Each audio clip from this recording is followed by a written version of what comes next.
In the golden age of Detroit muscle, when automakers were locked in a horsepower arms race and young drivers demanded more power for less money, Dodge created something bold, brash, and brilliantly simple.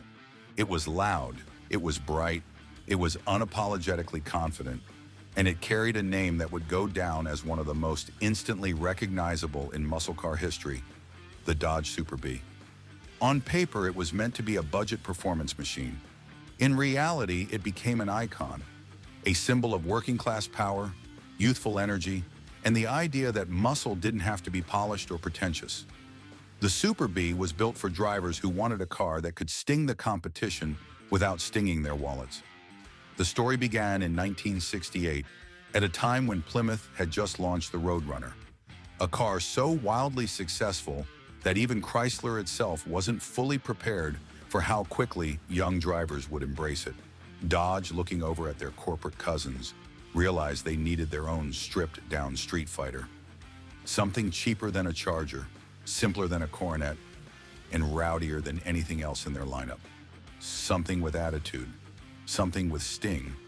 The answer came in the form of a bright yellow cartoon bee, complete with racing helmet, wheels, and a mischievous smirk.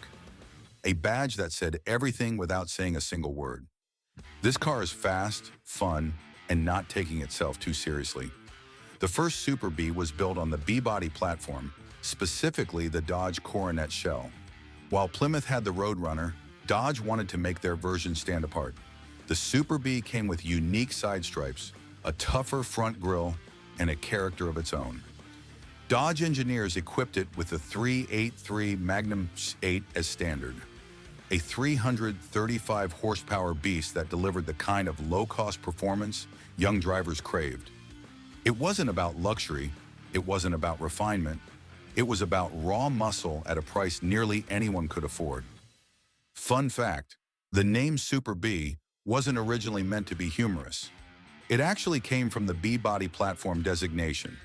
But Dodge marketing leaned into the B concept with playful graphics, turning a simple letter into a full-blown identity. That identity would become so beloved that Dodge revived it decades later. While the 383 was the heart of the original Super Bee, Dodge also allowed buyers to go wild with engine options. And when it came to wild, Chrysler had some of the wildest mills in the business.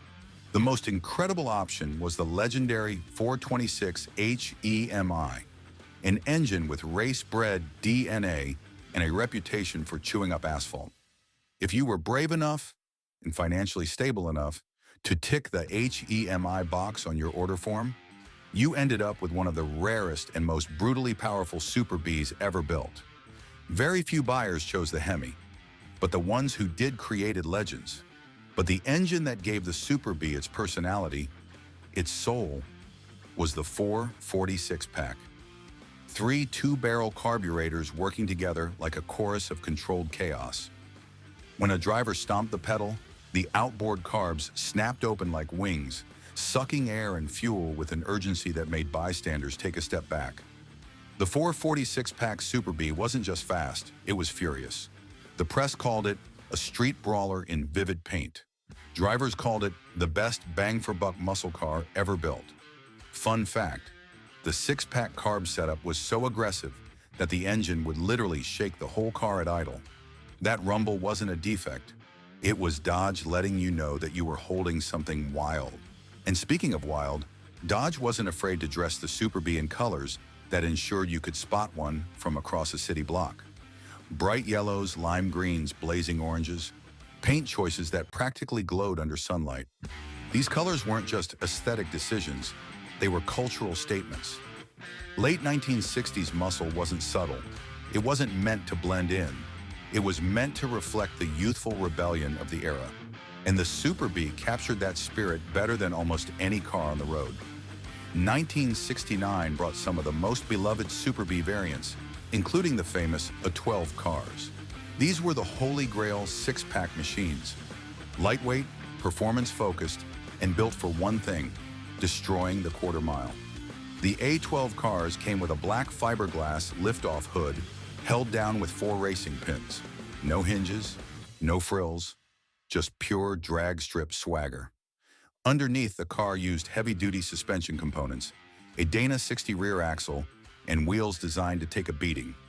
Mopar fans hail these A12 Super Bs as some of the most important muscle cars ever built. Fun fact, all A12 Super Bs came with black steel wheels. Not because Dodge was saving money, but because the wheels were designed for racing slicks. Dodge assumed buyers were heading straight for the drag strip, and history shows they were right.